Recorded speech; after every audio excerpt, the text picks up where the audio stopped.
I'm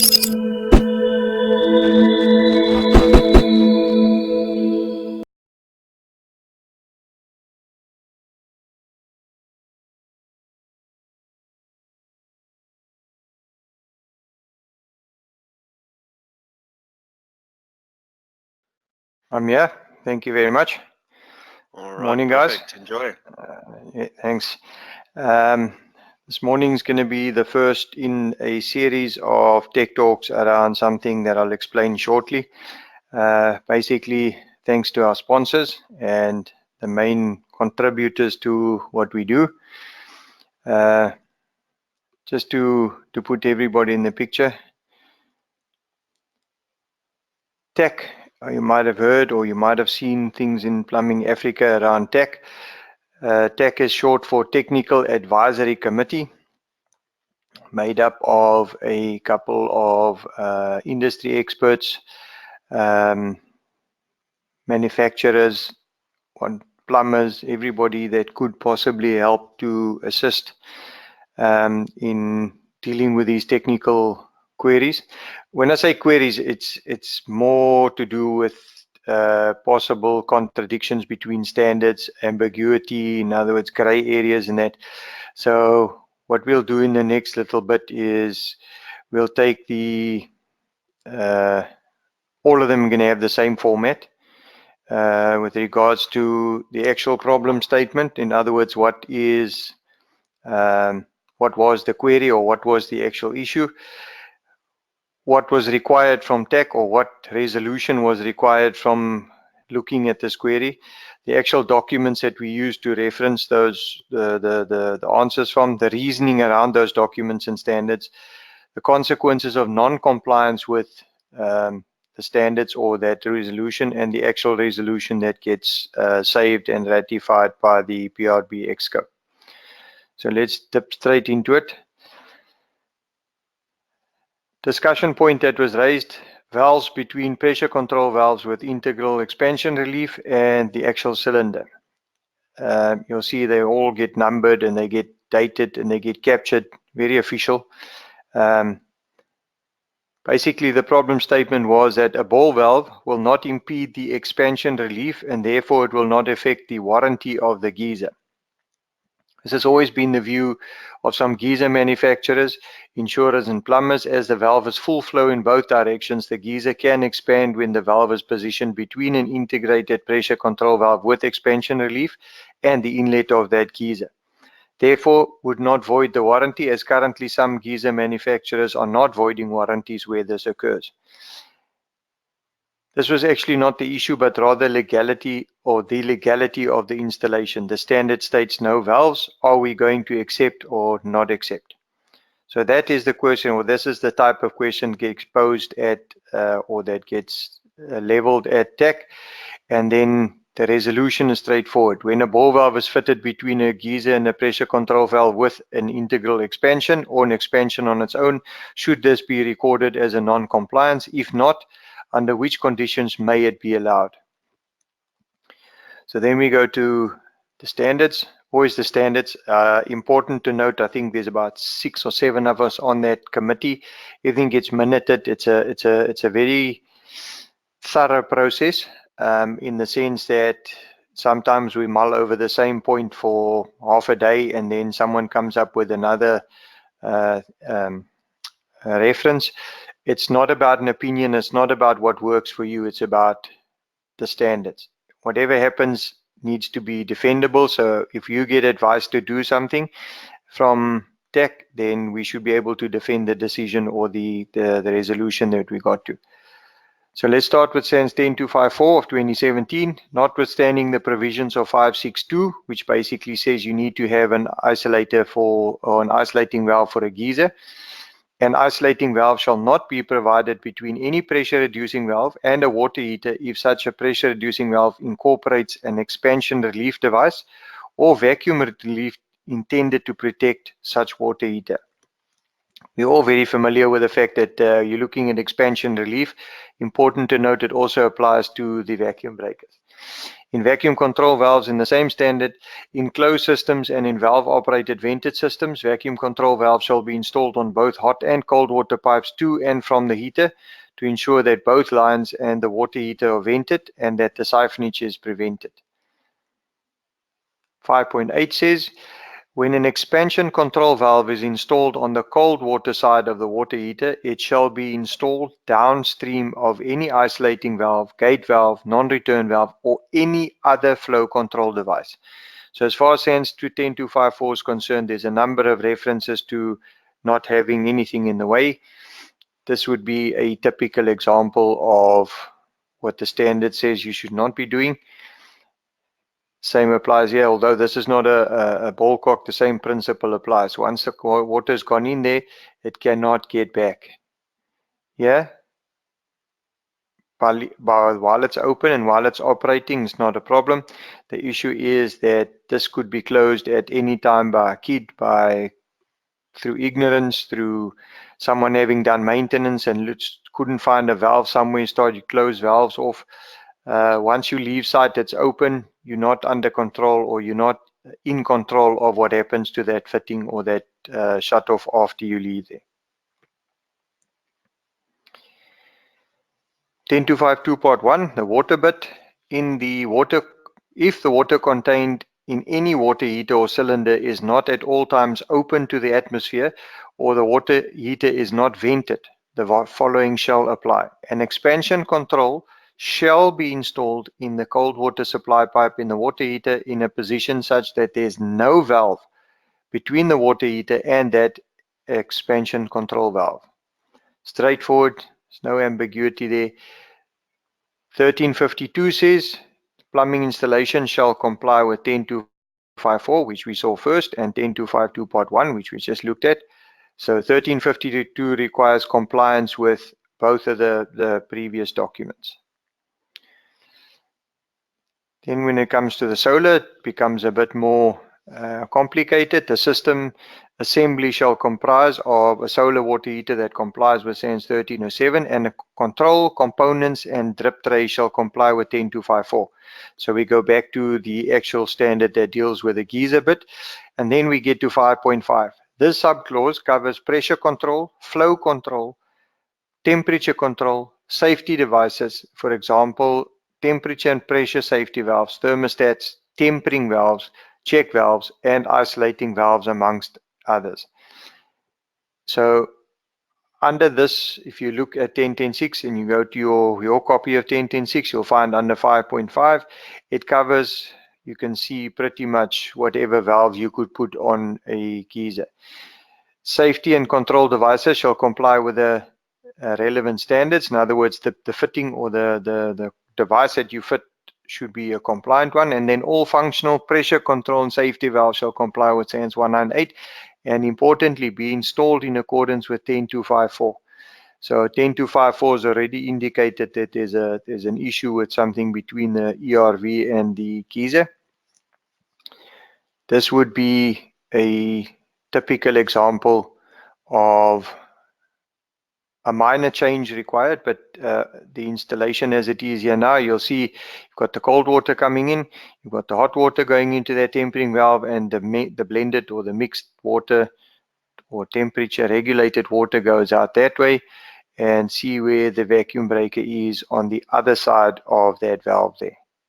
So if 10254 requires both of those pipes to be permanently vented, that means that in this case, the pipe is vented going down that way, but the actual cylinder and the standard requires the cylinder to be vented. So with this fitting in between here, it's also interesting to note that the way a tempering valve operates is that if there's a drop in the cold supply, then the tempering valve will shut down. It's a safety, it's a built-in thing so that if there's a lack of cold water, it won't let steaming hot water go through the valve, so it automatically shuts down, and then therefore will actually isolate the vacuum breaker from the geyser. Just a little shuffle required to get that sorted, but the point I'm trying to make is that shouldn't be there. Same thing applies in this case. We've got cold water coming in through the PRV, little vacuum P there, balanced after the valve, no problem. And yep, there's a little non-return valve, which means that whatever's supposed to be expanding back to that expansion relief will get blocked over here. Problem.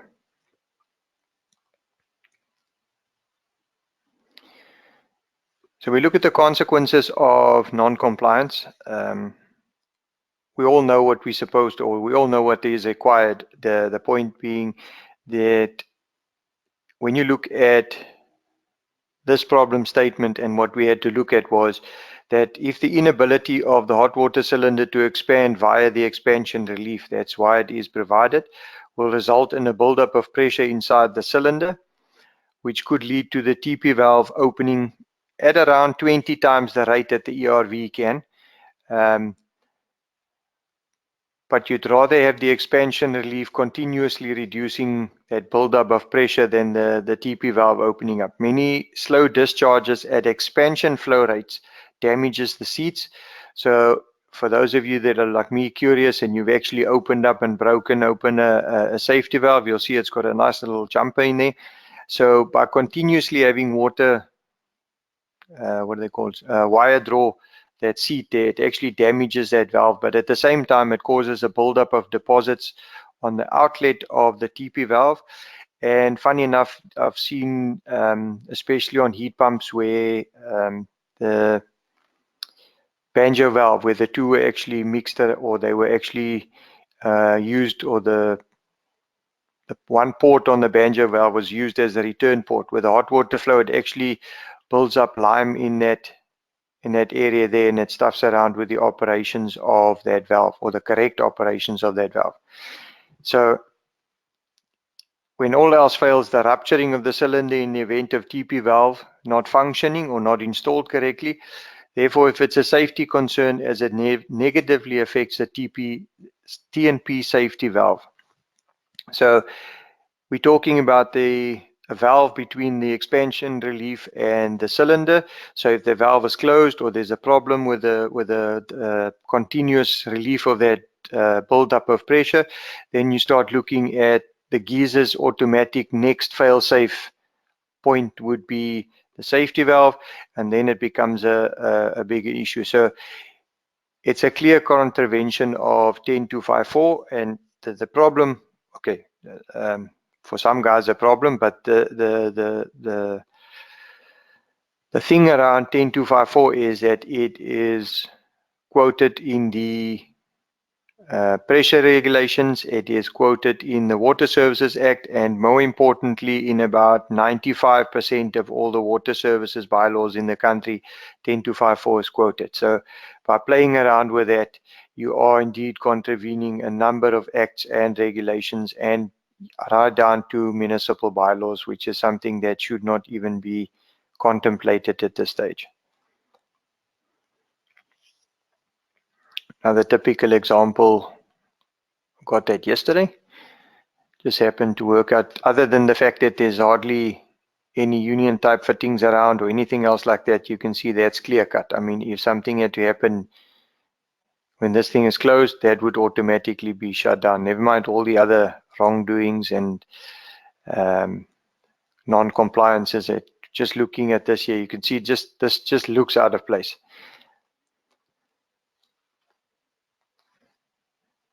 Just a general discussion. This rule on isolating valves also applies to vacuum breakers. An isolating valve may not be installed between the vacuum breakers and the storage water heater. For obvious reasons, you need that thing to be open to admit air into not the pipe, the actual geyser. In most cases, the isolating valve is installed incorrectly in situations where pressure control valve with expansion relief is installed outside the building near where the cold water supply enters. That's normally the first fitting, because you want the whole installation, you want it balanced, you want it run under the same pressure. So where the cold supply enters, you put the PCV in the expansion, and an isolating valve is then required near the storage water heater for easy repairs and replacements. So now you've got that problem child. In such cases, either an additional expansion relief or the expansion relief valve removed from the pressure control valve. Some manufacturers still do those ones. They're very nice. Must be installed downstream of that isolating valve at the geyser. In other words, between the valve and the geyser. Then that installation at a bit of a cost, but then that would be deemed acceptable if that expansion relief is downstream from the isolating valve at the geyser. As a typical example of absolute chaos happening in one job, you can see, never mind the plastic pipes outside, never mind the no vacuum breakers, never mind this whole, I'm sure I'm allowed to say, a DOF installation. Fact of the matter is, we've got cold water coming in, and we've got supposedly blended water going out, and you look at this hot water here, it's just wrong on so many levels. But unfortunately, and I'm sure I'm preaching to the converted here, but these things are out there and they need to be fixed up and they need to be sorted. And your knowledge of the standards, or your knowledge of what the requirements in the standards are, I'm afraid that's going to be, for now, that's going to be your only weapon when it comes to defending cost or defending how you're going to be fixing up jobs. So something that we can have a look at. And I'm thinking, as far as TAC is concerned, we have discussed it and we've referenced a number of documents. We've spoken to a number of specialists. It's important to note this is not a South African thing. It's the first thing the plumbers tend to go, oh, there's another thing now, we're going to have to do X, Y, and Z again. And we, why are you making our lives so difficult? And it's important to note that this is also a requirement in other countries. You go to UK, you go to Australia. This quote from the Australian-New Zealand standards, you'll see it's a 2018 version, so it was even up till end of last year. Heated water services 5.9.3 also requires that the installation have no valve, tap, or any other shutoff device between any expansion control valve and the inlet to the water heater. So it's not a South African thing to make your life difficult if you're working in South Africa. It is a generally accepted practice not to have that in your, or not to have an occurrence like that in your system or your design. So when it comes to the resolution, the TAC concluded that there is no ambiguity in the requirements of the various standards. No technical reasoning was even required because the standards are clear. It is therefore the resolution of the TAC that any valve, including a ball valve fitted between the geyser and the pressure control valve with integral expansion relief or separate expansion relief, will be regarded as a failure. The same rule applies to vacuum breakers. So I took a nice short one this morning to just get us started. So you'll see that the original slide that I referred to,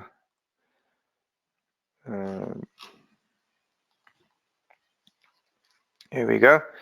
That is still, or that is going to be the format of how we deal with all these queries, or how we deal with the queries. Suffice to say, I think in the next week we have PRV Exco meeting, and one of the things that we will be raising at that meeting would be for the plumbers out there, the members, to actually get their questions through, or to get their problem issues listed so that we can work on them and we can find clear-cut answers to problems that the guys might be having. Okay, that's my little bit as far as the TAC resolution is concerned. Have we got any questions? We have got no questions for this morning. Can we have a show of hands who's awake? All right. Well, Mania, we have one question that has come in, so I'll go ahead and get right to it. It reads, all of the water hammer reducer fitting do not know the correct name. Okay. Also be non-compliant, and if so, how and where do I put it? Okay. I know the fitting that you're referring to, that water hammer reducer or reduction. Unfortunately, it will also not be allowed because I'm just trying to get to, where is this thing now? Come on. I'm sure that little bit is there.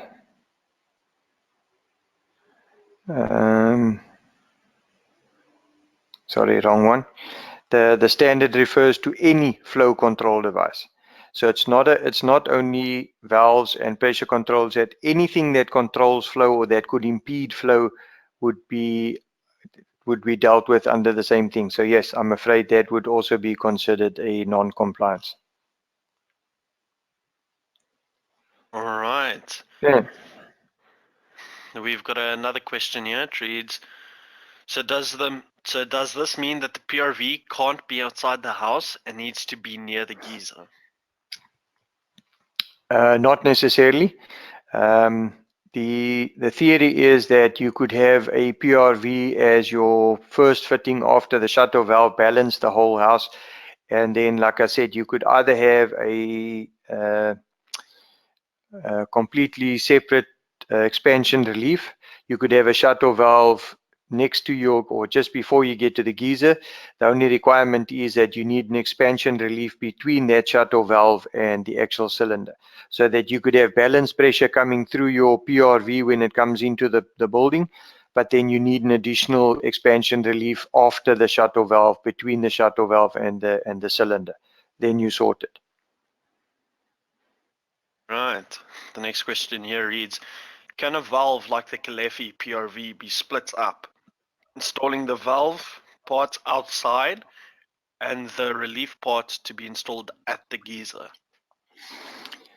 I'm not sure about the specific valve that you're referring to, but yes, it is indeed possible. There are a number of valves out there where you could actually have just a stopper turned into the actual PRV, and your expansion relief can then, or that little module or that little unit that deals with the expansion, you could move that closer to the geyser after the valve, then you still sort it. As long as there's a means for this geyser to be expanding when water heats up, and there's nothing between that expansion relief and the geyser, you're all sorted. So like I say, I'm not familiar with that. I'm not sure which Kalefi you're referring to, but I know there's a valve out there that nice brass valve, and you can actually just turn the expansion module out and put a plug or a blank in there, and we sort it. So yes, as long as you have them, you can split them up if you want to, as long as please don't split them up if the manufacturer says not to be, but yes, you can do it like that. Right. The next question, will these TAC resolutions be available in a printed format? We are indeed looking at that. We have got Plumbing Africa magazine, and we have got what some of the TAC members refer to as media statements, because not everybody gets around to doing these tech talks in the morning. And to get it as wide and far as possible, we'll probably approach someone like Plumbing Africa or one of the other media outlets out there. But yes, it will be available for everybody. And of course, we'll the way I understood it was it'll probably be on the website as well. So if it's not in the magazine, you'll find it on the website. All right. The next question, can you apologies, can you install two PRV valves on the line to the geyser if the valve is installed far from the geyser?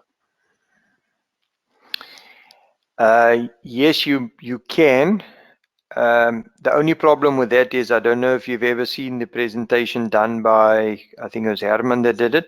The problem is that once you go through the first PRV, by the time you hit the second one, you're looking at another reduction or another, let's call it a step down.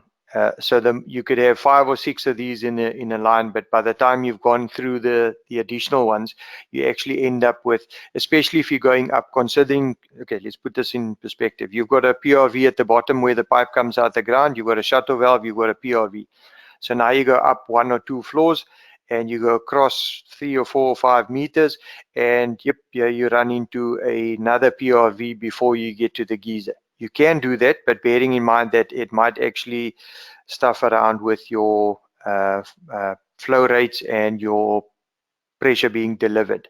So it wouldn't be considered illegal, but yeah, I would seriously rather just have a expansion relief than try and stick in extra expansion relief, extra pressure control valves. All right, the next question reads, if a shutoff is installed between the geyser and PRV that cannot be removed, is an extra relief acceptable, or will that fail on the COC? Now, if you put the extra expansion relief between the shutoff valve and the geyser, and then that drip from that ERV complies and it goes out, or it goes to a visible position, whatever, then it is still, it would be acceptable. You just need to make sure that that relief is between the shutoff valve and the actual geyser cylinder.